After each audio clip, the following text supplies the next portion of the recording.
Hello. Welcome to the Community Homeworks Workshop this evening. We're so glad that you're joining us tonight. My name is Tiana Harrison, and I'm the Education and Volunteer Coordinator at Community Homeworks. If you're watching this live, please feel free to comment and let us know where you're tuning in from. Also, if you would like to join in on the discussion or ask questions, please put that in the comments as well. If you're watching this after the live broadcast, we're still happy to answer your questions. It just may take us a little longer to respond.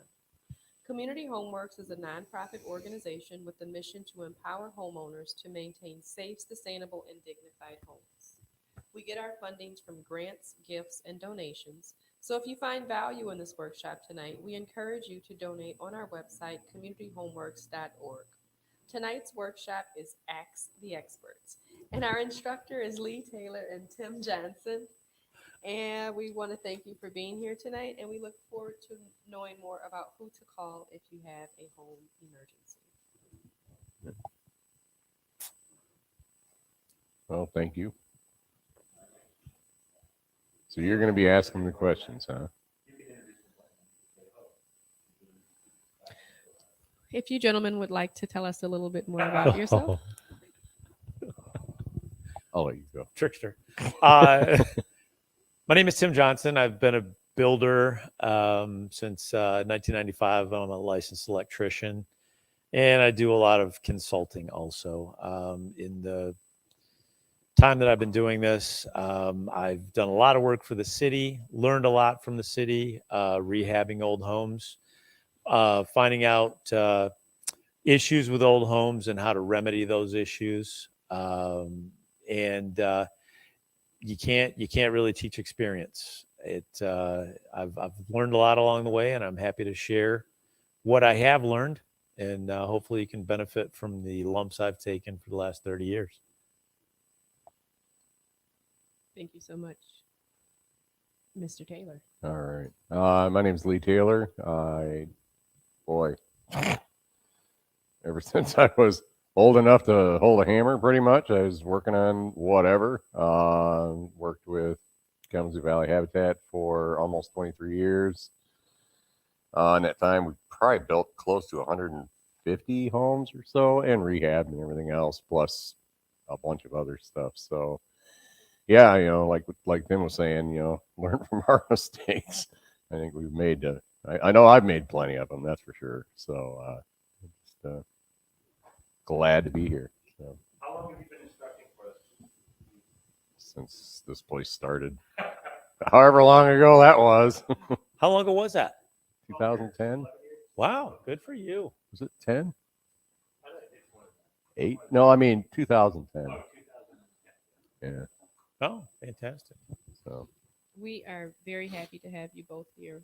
Tonight's workshop is going to be a little bit different in that we're going to have a roundtable discussion where we present issues to you and give us your expert advice. One of the things that we are looking for is to know, is this something that I can fix myself? Is this something I need to hire a contractor to fix? But most importantly, how do I make sure that I'm not being taken advantage of? And so last week we had a storm that resulted in a lot of trees being knocked down and a lot of power outages. And so one of the questions says, my neighbor's tree fell on my house. And so one of the things that they're wondering is, do they call their neighbor? Should they call their insurance company? Are you supposed to call a tree crew or a roofer? When upon further investigation, she realized that the tree limbs also knocked out her power. And so she is trying to figure out exactly where does she start in this process. where do you want to go first? Anyone, and with the questions, anyone that feels inclined can jump Buzzer, in. hitting the buzzer. I'll do that one. Okay, I just happen to have one of these issues going on right now for one of my customers. Pretty much everything that you've said they had happen. Large oak tree came down, struck the house, broke out windows. The large canopy, it's on a lake, and so the canopy was large enough where it hit the house next door, did some damage there, took out their power, took out their gas meter on the side of the house. They had a gas leak, electric was out. They had a temporary generator running, and the neighbor's house was damaged, and water was coming in their house. So they called me, and the first thing that I did is I called to get the gas taken care of. I called the mechanical contractor to come out and take care of the gas. Had my electrician go out, and it's called safing the panel. If your power is taken off your house, you want to get a licensed electrician to come out, and they will tape up the connections, make sure that they'll cut them loose from Consumers Energy. At least when I was an electrician, that's what I did. I would cut the power loose. I have special insulated gloves. I'd cut it loose. I'd tape it all up. I would coil up the triplex from Consumers Energy and get that up out of the way. A lot of times it's laying on the ground, and that's a hazard. I get that out of the way, and then I take the service entrance and I get that up against the house. So people don't understand that it's not energized, and I just get it out of the way so they realize everything's okay. What's a service entrance? Service entrance is where you have your meter. Your meter socket is on the side of the house. It's gray. It has your meter in it, and then the primary side of it, the top side of it, goes up the side of your house, and it may go through the soffit and go above the roof, and then it has what's called a drip loop, and the triplex comes from the Consumers Energy pole, ties on to that mast, or it ties onto a point of attachment on the side of the house, and then you have your electrician connect your service entrance cable to that triplex, and that's where you get your energy from. You are responsible for your meter socket. You are responsible for that mast that goes up the side of your house or your service entrance cable. The people's home that I'm working on don't really have any budgetary issues. They have to pay their deductible. Their deductible is $1,000. They're not worried about that because they have a lot of damage to their home. We'll break that down just a little bit, because if you just have a limb that comes down and it takes your service off your house and it just rips it out of your siding and it falls on the ground, that is still your responsibility. Consumers Energy will not do anything except cut their lines off it when you call them. And they'll say, you have to get an electrician to come over here, put it back on your house, get it inspected, and then we will return and we will tap that back on for service. Now, you can get with Consumers Energy, having an electrician come do that is going to be less than your deductible. So you can't really even file a claim on that on its own merit, because the adjusters, you're going to file a claim, the adjuster will come out and say, well, that's going to be below your deductible. Your deductible is $1,000. It's going to cost you less than that. So you file a claim, so you've lost a claims-free discount because it's denied because the estimate is under your deductible. But you can get insurance through Consumers Energy where they will come out and do that. I don't want anyone. It used to be $5 a month, but you can find out what their storm program is, and then that would be like a gap coverage there, where they would take care of that. They would put that back up, tap it back on, or they would pay for it to be put back on, and get that taken care of. But as far as a tree falling and landing on the neighbor's house, even though it was your tree, they need to file a claim on their own homeowner's insurance. If they wanted to file a third party, well, the only time that they could file a third party claim is if, let's say I had a dead tree on my property and it was obviously dead, it was rotting, there were limbs falling off it, and somebody sent me a certified letter. My neighbor sent me a certified letter and said, I'm very concerned, and I believe an email works now too. I'm very concerned about the dead tree that you have on your property. It's putting my property in peril. I'm putting you on notice that we know that tree is dead. I'd like you to take care of it.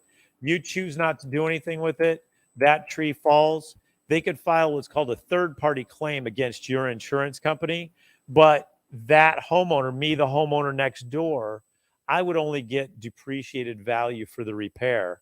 Unlike if I filed through my carrier, I would get replacement cost. So they'd come over, they'd patch a shingle or two, something like that, and maybe spot paint if it came down the side of my house. If I filed a claim with my insurance company, they'd probably repair that slope and they would paint that entire side of my property. I would have my deductible, but then you could probably do a mini tort, go back in small claims court and say, look, I gave them a letter. I feel as though they should take care of my deductible, and then go after them for your deductible. So you're not harmed by the tree that you notified them was dead. You'd pretty much covered your bases, and then you'd be put back whole, and hopefully you'd get your deductible back. Does that make sense? Yes, sir. Okay. And want to encourage our viewers to look into. You're not. Well, now that I'm turned on, want to encourage our viewers to look into storm program insurance. The next question that I have is from a viewer that says, my water heater stopped heating the water. How do I know if I need a new one or if it can be fixed? Do I call a plumber or a heating person? Or what do I do? So again, my water heater stopped heating the water. How do I know if I need a new one or if it can be fixed? And who do I call? I'll take that one. So I'd say first off, I mean, most likely you're talking about a tanked water heater. I would look at it if this were me, go through the absolute basics first. Is it, what type of water heater is it? If it's the old draft styles that has a, metal pipe coming out of the top and into a chimney and out, or is it a power vent that has a big black motor sitting on top of it?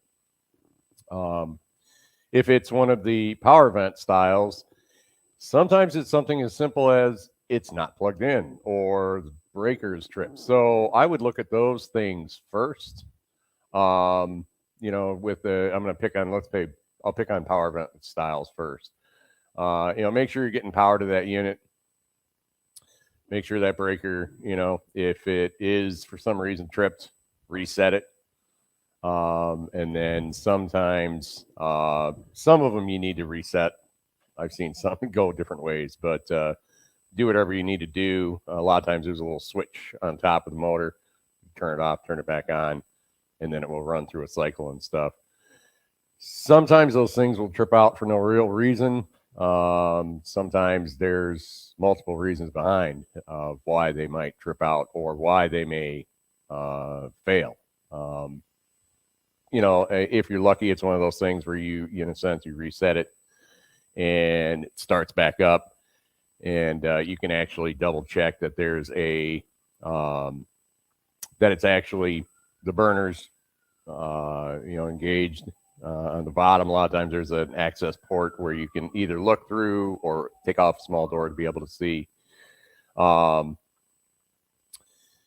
Usually that's the case with those. Sometimes you're going to get other issues where if it's say a direct vent, these are the ones that have the metal pipe coming out of the top. A lot of times with those, depending how old it is, I'll start with some of the old ones. You may have something that's called a thermocouple.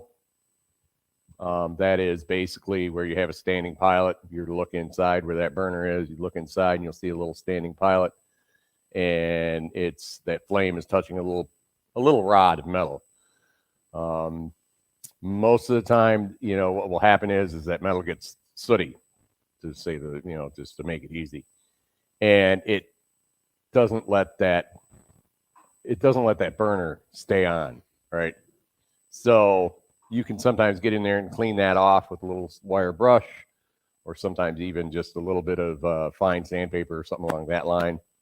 Sometimes that's enough. Usually that's the case. Sometimes you get into silly situations where, is your gas line turned off? If there are people down there, kids down there, they sometimes will play around with that gas turn off, that ball valve. So, take a check on that.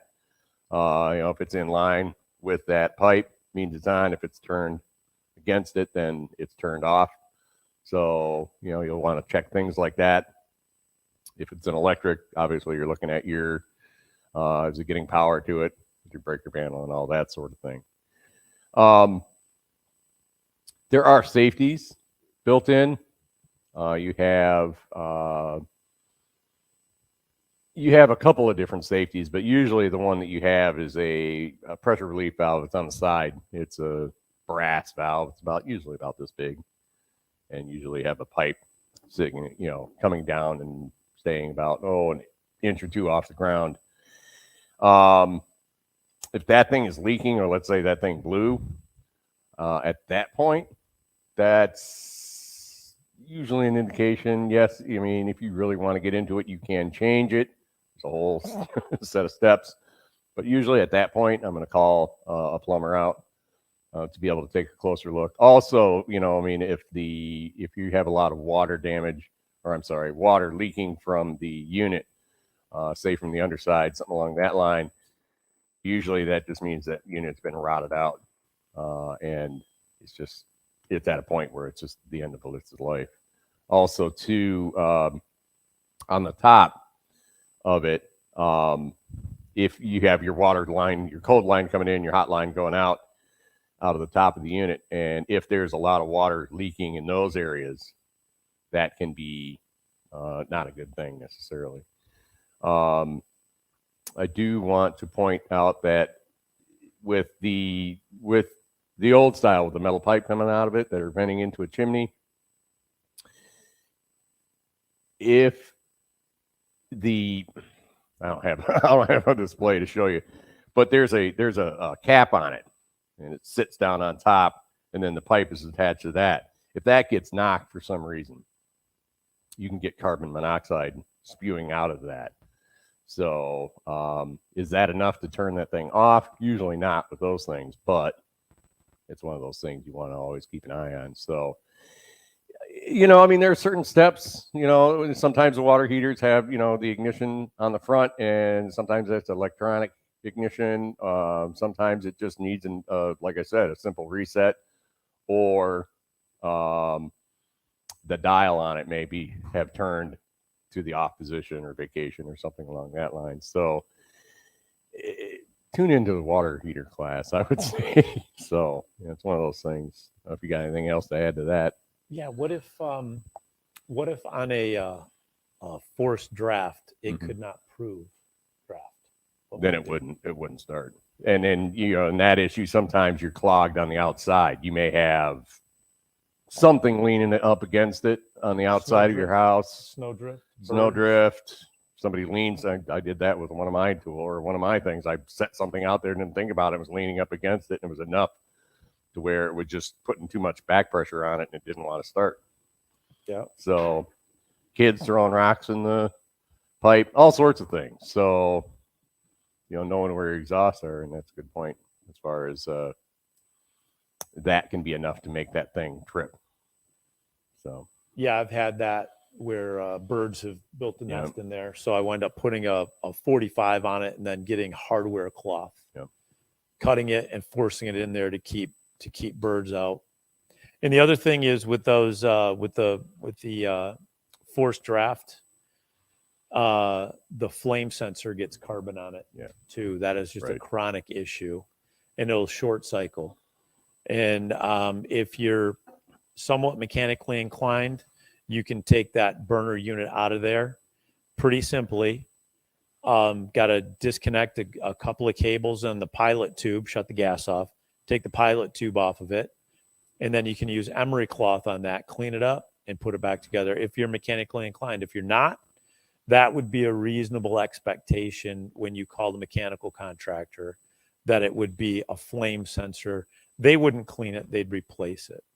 I'll add something to that also. And again, like Tim was saying, if you're kind of mechanically inclined that way, sometimes, and it depends on the brand, sometimes there's an independent flame sensor. Sometimes it's combined with the igniter. So, if it's a combination sensor and igniter, it won't register or won't ignite. But it is, like Tim said, it's pretty easy to change. The issue is, don't touch that thing with your bare hands, because what will happen is that oil, if you were to hold it, that oil that off your fingers would burn that unit out real quick. Sort of like a halogen bulb. So Yes, sir. We are so excited to have an online question right now. My friend Lori Taylor has a question. If the water heater does need to be looked at by a professional, who would you call? You mean a plumber or a mechanical contractor? Yeah. Correct. They're grandfathered. They can both do it. I usually call a plumber. If it's, I generally call a plumber. Okay. I Thank you would so much. tack onto that, now, I mean, if it, let's say it was installed, by a mechanical contractor that you had put it in or something along that line, and you have a good relationship with them, a lot of times they can deal with that also. As long as they're licensed and insured, that's the biggest thing. Yeah, that's what you want to make sure of. Like I said, you can have you as a homeowner can really do anything you want as long as you're willing to live with the consequences of whatever you do. But yeah, that sort of stuff sometimes is not good to have just somebody coming over and like tinkering with it and whatnot. So it's just, yeah, make sure they're licensed and insured. Okay. Not to talk too much insurance, but You're this is going to no valuable. matter what. Yeah, this is valuable. This is one of the reasons that I chose the insurance company that I have. If I have catastrophic failure with my water heater or my furnace, the heat exchanger, that falls under my homeowner's insurance. It's a $1,000 deductible. No fee to me. That is a value added with Farm Bureau insurance. Just to put it out there. They'll send a plumber out. They'll find out what's wrong with the water heater. If it's leaking on the floor, 9 times out of 10, they replace your water heater. Your deductible does apply, but it's $1,000. And if it's a furnace, that's a big ticket item. If it's a power vent water heater, you're basically splitting the cost with your insurance carrier. So I'm not plugging them. I'm just saying that's a very nice feature. So that brings up another question. As far as I'm curious what your take on it is.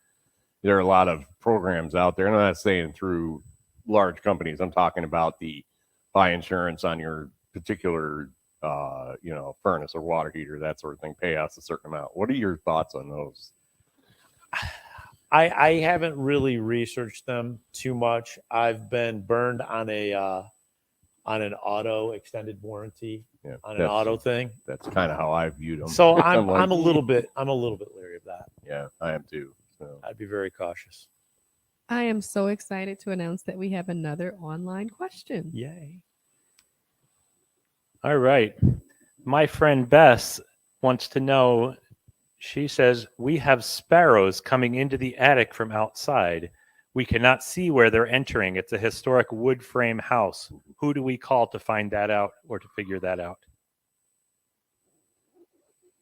I'd start with a roofer, really. I believe I'd start with a roofer too. More often than not, if they have screens on the gable ends of their house,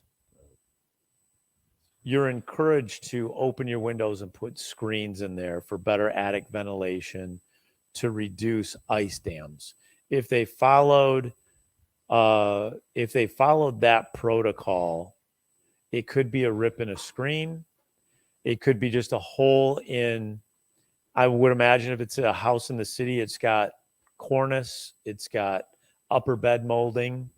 All it takes is a small area in there for them to get into. So walk around the exterior, see where paint is missing, because usually they'll peck a hole, and look around the moldings. If they don't see anything there, I believe I'd be inclined to reach out to a roofer. I'll add something to that. We've had similar instances where we've gone and done rehab work.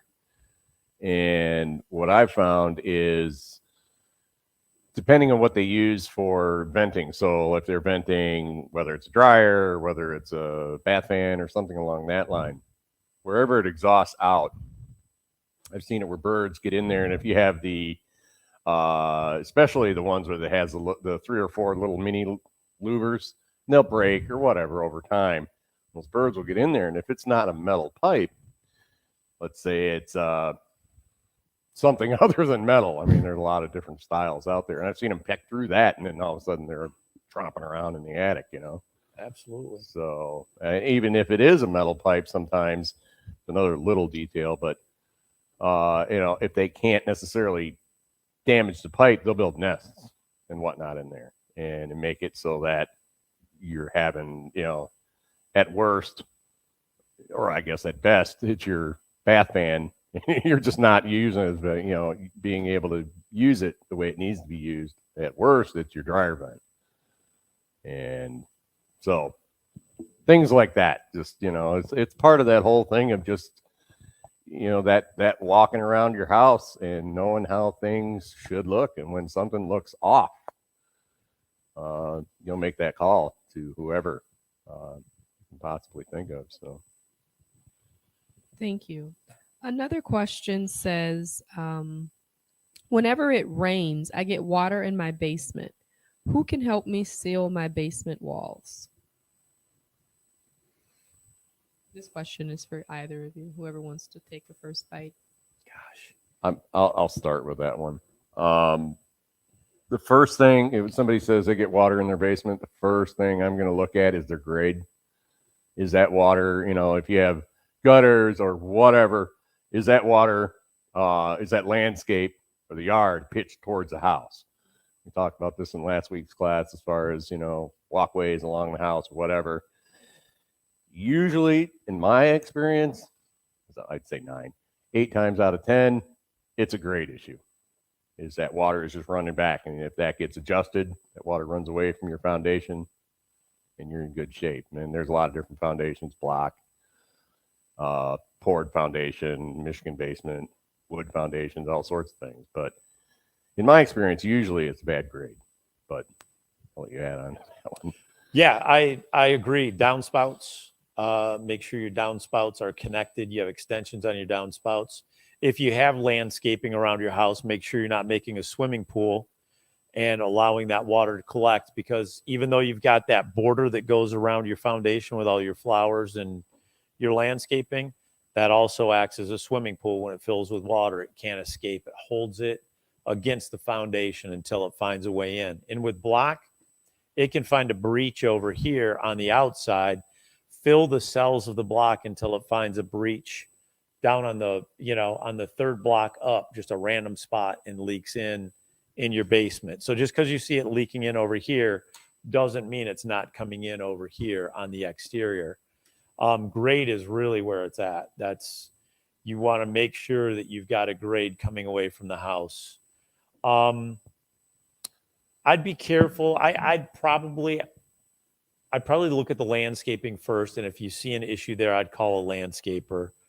I'd be very, very cautious about basement waterproofing companies. So often I feel like they go in and oversell, and it's incredibly expensive. And really all they do is they change your grade. They put downspout extensions on, and they charge you a lot of money. I know it's very concerning to have water coming in your house. I totally get that. But I see it all the time, that they take advantage. Now, quite often you get soil pressure issues if you have a block basement, and probably about the 5th block down, you'll see that you have a crack that goes all the way across from soil pressure, freezing, expansion, pushes your wall in a little bit. That's a whole nother deal. That would be a mason. If you have those types of issues, a lot of times it'll leak. If you have a driveway on that side, your driveway will heave out here and keep water coming up against your house. Then you've got to put some type of bonding agent and kind of pour some concrete up against there and redirect that water so you don't have a duck pond up against your house. Another question, since we're in the basement. Oh, I was going to add to that real quick. I know a lot of people do this. So, and especially cinder block, you're getting water in, like Tim was talking about and stuff. And people will go out and they'll immediately buy some kind of a paint on sort of water stopper, right? And I'm not saying they don't work, but if you read them, it says that you can't have any other old paint on there, anything on that cinder block. It needs to be raw, and it needs to be done in a certain way. So back to, if if you want to do that, fine. But read the instructions, do the prep work that's needed, and it can work. I mean, I've seen it work well. The thing to remember is concrete, whether it's cinder block or poured, is not waterproof on its own. It lets water permeate through. So, anyways, Yeah, Okay. that dry lock I used on my house, and it worked great, but mine was raw block. yeah, It worked it, like a it needs champ. to be because yeah, And get all when these you old speak of paint. raw block, are you saying that the basement, if you have, and so this takes me into the next two questions that I have. When you say raw block, are you saying that if you have paint on the basement walls, you need to take the paint off? Yeah, Yeah. that will not work properly over any other coating. Right. It tells you on there you have to take that off. So you would use a media blast of some sort, and then set up containment, and either use shells. They use walnut shells. They use sand. They use dry ice. You can get that blasted off there by a company like ServPro or something. If you have one wall that's leaking, have them come in and give you a price to remove everything from that block wall, get it completely clean, and then you take like a 3-knot brush, a horsehair brush, and you put 2 coats on. You go one direction, then you let it dry, then you go the other direction on there, and it works great. Just keep in mind too, if you plan on doing that on your own, if it is old, say before 78, you got to think of that lead, especially if you're disturbing it that much. Yeah. You got to keep that in mind because you can stop the leak, but Yeah. Thank cause 1,000 other problems. So So since we're still in the basement, I have a question. If my basement wall is leaning, who can help me fix this? A mason, yeah, A mason. mason? a block It- mason, brick mason. And sometimes there's even companies that deal with that specifically, and they're usually gonna. When I've run into this a couple different times, it's usually some kind of a tree or shrub that is growing roots right up along the foundation and slowly pushing it in, or it's a situation where it may not have been set quite right in the beginning, and let's say it's heavy soil, heavy clay soil, that sort of thing, and it slowly is pushing that in. But yeah, that's a mess. Yeah, I worked for a mason when I was in college, and we did a lot of that type of thing. And the problem is there's no rebar. It's not core filled. They're all hollow, and there's no rebar. It's not core filled, and that's a problem. But that's something else you can do. You can have a pilaster laid up. You can you have to be careful taking the weight off that. Some people will go in there and, well, I'll put pipe columns in. Well, that's okay, except underneath where the pipe columns are, there's no footing. And then once you take the weight off that wall, now it's free to come inward. So it can actually be a step in the wrong direction. So be cautious about that. We had talked about soil pressure. You find that a lot along the side of a driveway where it's kind of leaned in, like that 5th block down, that course is split all the way across. Very typical with soil pressure. There are things you can do about it. None of them are easy, but there are things that can be done. And I'll add on to that. I've said this in other classes before.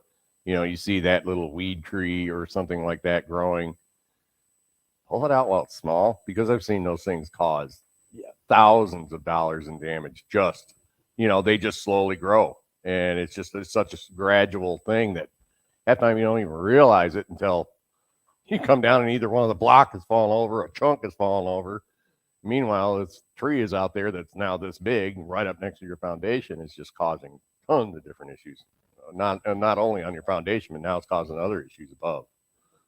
So since we're still in the basement, one of the other questions says that my basement, and it is dark, damp, and really scary. What can I do to make it more inviting? Who would help with this? Like, who would help me figure out how to not be scared of my basement? Well, I live over by Eagle Lake, and I'll tell you what I did. I called a foundation company. I had hydrostatic pressure issues.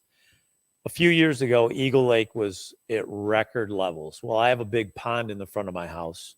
So that was Eagle Lake with the weight, the hydrostatic pressure from the weight from that water was pushing water into my pond, raising it, and it was also pushing it through my basement floor. I could not stop it. So what I did is I hired a foundation company to come in. It was one of those waterproofers, but I had them put, it looks like white scrim sheet. Scrim sheet is a reinforced visqueen with nylon. It's incredibly tough. It's white in color. We're going to have to back up again because I don't know what visqueen is. Oh, visqueen is plastic. That's not true, but I'm going to explain it. Visqueen is a heavy plastic.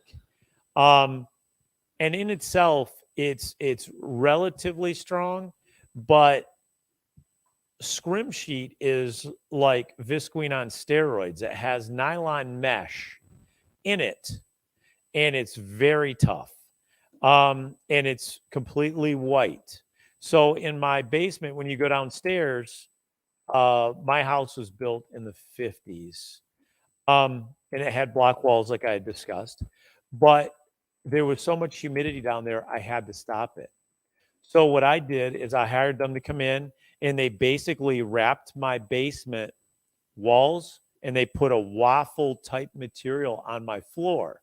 So if any water gets underneath that, it will flow over to my sump pit. And my basement is completely white. It's completely bright, and it's clean.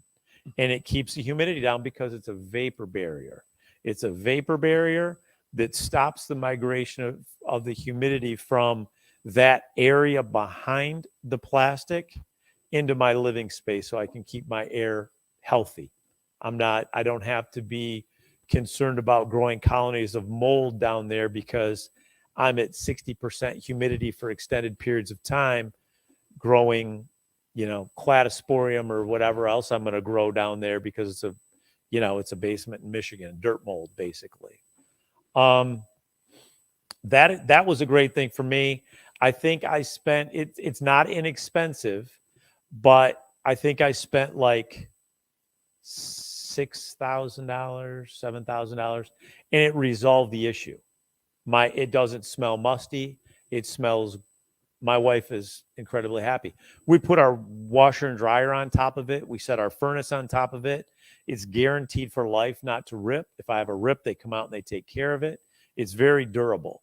So if you have an issue where it's permeating your entire house with humidity and moisture and odor, that would be of value. And I would imagine you can finance through them. I don't know. I didn't ask that question. That's what I did.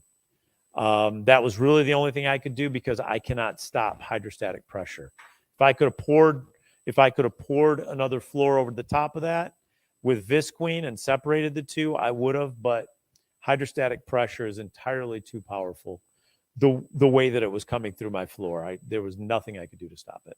Yeah, I'll add to that. I've seen it before because what you have to realize is that, any basement, they'll pour your walls first. Floor is poured separately. So you have two different sections. And a lot of times when you look where that floor meets up with that wall, you're going to see a little gap. And I've seen it where water is shooting up that high just from the groundwater that's pushing up underneath that slab in your basement. That's a bit extreme, but I've seen that. It's kind of like, whoa. My question on that, it would be with that system, does it deal with radon also? Or can it? They offered to put a radon system in for me. Okay. They would have had to seal around my crock and then put a sealed lid over that. I did not have them do that. Okay. Yeah, you probably had tested or whatever. Yeah, I've already tested and I didn't have an issue with that. But, I have natural gas, and natural gas is stored underground. And you get radon in your house every time you turn on your gas stove. You get, so I mean, it's like if you're doing that's a whole nother rabbit hole. Yeah. Yeah, and I mean, I've seen it too, where similar situation where they do a radon test and it's over the legal limit, and they want to put in a radon reduction system, so they put that in. I've seen it where they double that radon system as a drain collection to a sealed crock, and then vent out from that point out the house, and it's a kind of a double duty sort of thing where it will deal with your water situation for the most part, and deal with your radon situation, as long as that crock is a sealed crock. So there's double ways to do that. But a lot of times the dehumidifier does wonders, as long as you have a way to pump that water out. So in those older houses, that can be an issue. In the last few minutes that we have, I wanted to talk to you about windows. A neighbor kid threw a rock and broke my window. And so I have a couple of questions about how can I fix it temporarily, and who do I call to have it fixed permanently? In addition to that, if I need new windows, how do I know that it's true, and how do I find a good company? I've had mixed experience with companies.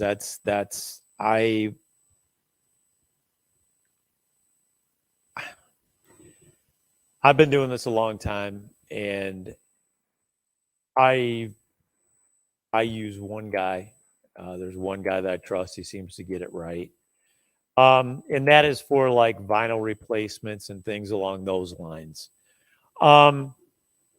His name is Justin, and he's with SRS now. He used to be with Jax, JAX Supply. Wonderful guy and very capable. Yeah, he's with SRS now. Oh, okay. Which is a roofing siding. It's a very large company on the corner of Sprinkle Road and Lake Street. He does a great job personally. As far as if you have a piece of broken glass, a handyman service can take care of that. If it's a single pane, and a handyman service can take care of it. If it is a thermal pane, but they'll take that thermal pane out and take it to J&J. That's who I like to use. But you can even call J&J and they'll come out and take care of it. They do a great job. There may be others that's just, I happen to use them. I've had good luck, and I've had really bad luck with others. So I kind of stick with, in my business, I do hundreds of jobs a year, and I stick with what works for me. And that's who I've found that's valuable to me. Yeah. What's your experience? I would say, if you're looking at it from a homeowner's perspective, and you're trying to find that company and stuff, I'm going to look, well, in today's wonderful age, there's tons of reviews. I'd look at that. I would look at how long the company's been in business. I would check with the Better Business Bureau to make sure they don't have a ton of complaints against them. I would ask for, some things like, hey, where have you put windows in or done work or whatever? And, if they're in your town, you can go in and take a look. It is tricky. Like Tim said, it's windows can be one of those things. It's just like, a lot of times who manufactures the window is just as important, or what style or how big or how wide it is. I mean, I know one of the issues is sometimes you get some of these windows that are huge, real wide, and, a vinyl window looks really great until that thing sits in there for 5 years and the whole thing sags down because it's not really meant to be in such a wide area. So, I mean, there's a lot of little details. And to me, one of those things is if you go with the lowest bidder, really be careful. You're probably going to get just that. So, like I said, do your homework with that. You can even ask, if you have builders in the area, people who do, remodel work, that sort of thing, you can talk to them also and find out, hey, who do you use? Who have you been happy with? What issues have you had? So those are some of the things I would look at. But yes, you can in a way, replace that pane of glass, if you're handy. I think we have a class in it where they, talk about reglazing it and all that sort of stuff, especially if it's a single pane. And, going to a local glass shop to be able to either get double pane or possibly triple pane glass. Sometimes you're talking to the manufacturer of that window if it's a newer window, and you can actually find the manufacturer. That's the other issue I want to bring up, is that I'm always nervous about using very inexpensive windows, because usually what happens is that down the road, if you need a part for that window, good luck. It's one of those where it's like, it is hard to find sometimes, even in 5 years' time. Depending on what style window it is, it can be an absolute nightmare to find parts for those windows if you need to, replace them, or locks, or whatever it is. So keep that in mind also. I have another comment here. Lori Taylor wants to know, since we're talking about both windows and basements, what if window wells are leaking? How do you figure out if that's a window problem or if it's a something else problem? So can you ask her a question back? Right. So are you talking like the window well itself is filling up with water and leaking through the window, or is it just leaking around that area? I'll say with the window well, I've seen them where they fill up with water, and it's a combination of whether it's a bad grade or just garbage in the bottom of it, plastic bags, whatever, not letting that water perk through, bad soil, that sort of thing. Most windows, if they have water, piled up against them, they're going to leak. Most of them, unless they've been put in extremely well. And I've seen it where an egress window filled up with water up to about here, a good 4 foot of water before it totally blew the window into the basement, along with mud and everything else. So it was interesting. Most of the time, you're not. If you get that much water in a window well, you have some other issues going on. Whether it's and usually back to grade again. I've seen it where it's usually a grade issue, or it's a overflowing gutter issue where it's dumping a ton of water down in there. I'll add to all that. Usually, yeah, I get calls on this a lot, especially in a finished basement.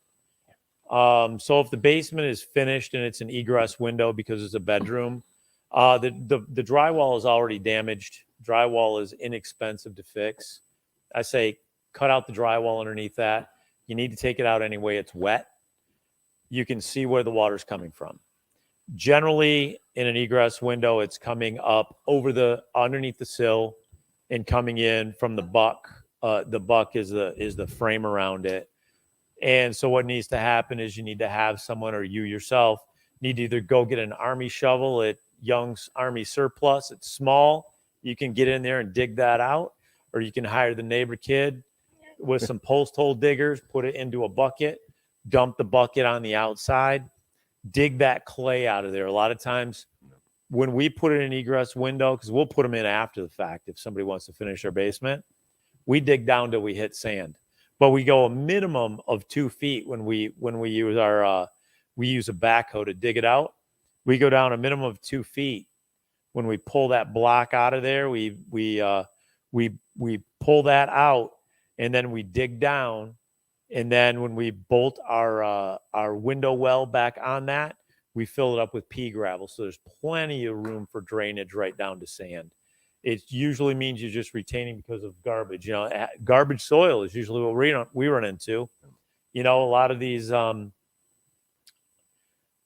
houses that were built quickly by a particular company here in Kalamazoo and the county they seem to have not taken a lot of time to dig those out, and they just use backfill. Yep.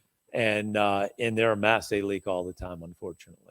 And you can do the same things with the small window wells. Sure. Those will put a bubble over same the top. Issues. Bubbles over the top that can too. help. I've used it where I've gotten in and done, in a sense, drywall, like Tim was saying, smaller version, try to get down to something. One of the tricks I've done is I call it a perk test, where I'll dig a hole, and I think I'm down to soil that looks like it's gonna perk that water out pretty quick.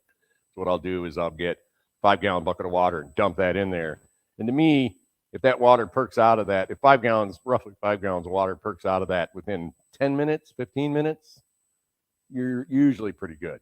If it takes much longer than that, keep going until you try to get into something that water can get through and drain out. But you can do the same thing for small window wells. So we have time for one more question, and it's a question. We have time for one more question, and it is a question that kind of deals with us as we move into the colder months. It says, in the winter, when I use an electric space heater in my living room, it turns off the breaker in my basement. How can I keep the breaker on when I'm using the heater? To me, if it's tripping your breaker, something else is going on. That's usually a good indication that either the unit that you're using is just pulling too much. Wiring could be old. There's a lot of things. But yeah, if it's constantly tripping that breaker, I would be getting an electrician out there to look at that.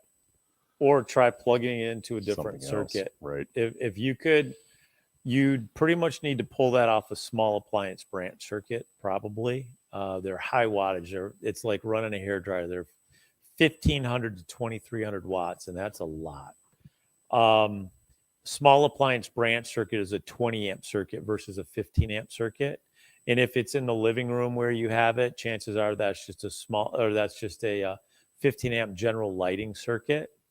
So you'd probably, if your basement is unfinished, you could bring another circuit up very easily and have an electrician run it into a surface mount box or something and make that a dedicated circuit, run it back to the panel, and you'd be good to go. Yeah, I got a question for you. So how can a homeowner know if they have a 20 amp versus a 15 amp outlet? You would go down and look in your breaker panel or your fuse panel, and you would follow that wire back. Now that can be a little bit elusive because you can't always see the conductors running, the Romex running. But if it's labeled and it says living room, and go over to that breaker, there's a small number right on the handle of that breaker. 15 indicates 15 amps, 20 indicates 20 amps. Is there a thing on the outlet itself that kind of shows that it should be a 20 amp outlet? In newer ones, yeah, you've got a horizontal line on one blade of the outlet that will indicate that should be a 20 amp circuit. Can't really go by that because Somebody could have just people thrown one just in don't there. go along with that. I mean, it's great in theory, but you can't really go by that. What I do as an electrician, I would take that device out of the wall. I would disconnect it, and I would shut it off, make sure that it's off at the panel, and I'd ring it out for sure. If I had to shut the whole panel off, I would check for continuity until I found out what that was. But because what happens, not to tie up too much time, but what happens is people wind up running a circuit, and then let's say I buy his house, and I'm like, oh man, I'm going to finish this off over here. So I take some drywall off, I tie onto his circuit. I don't know anything, but I YouTubed it. I'm going to put an outlet over here. So he ran 12 gauge wire, which he should have on my small appliance branch circuit. I got the white stuff. I got the Romex. It was cheaper. I got a good deal. It was cheaper. Well, that's 14 gauge. That's designed for 15 amp circuits.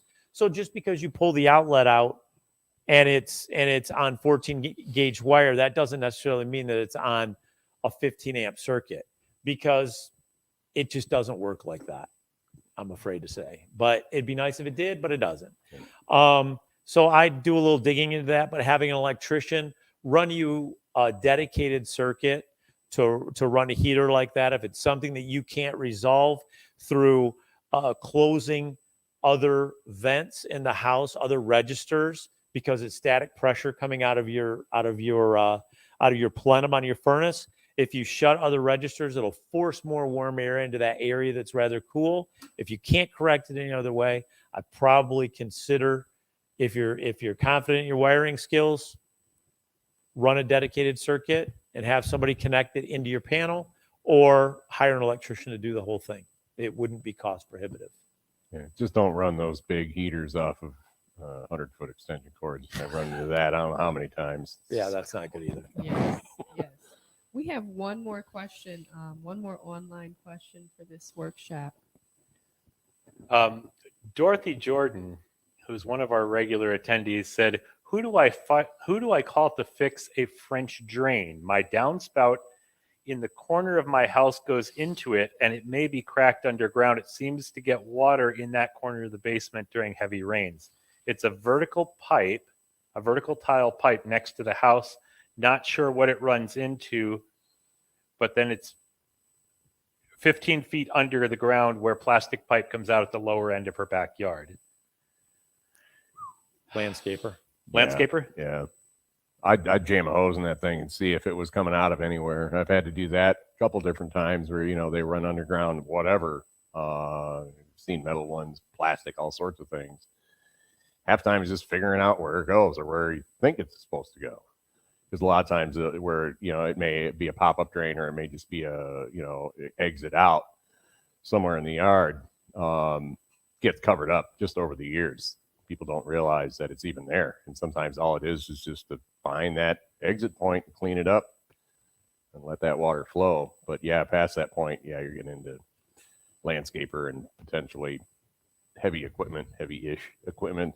So That should be easy enough to run a hose down and see, because if it's overflowing, you could have that routed out. If it is PVC the whole way. Did she say it was PVC or did she say it was clay? She said it's clay at where it goes into the ground, and then it's PVC where it comes out. Well, So back in the somewhere day, in there, the there's clay a- ones used to go to cisterns. Oh, okay. right, yeah, that could be another thing. So tree roots will get into the clay. That could be a multitude of things there.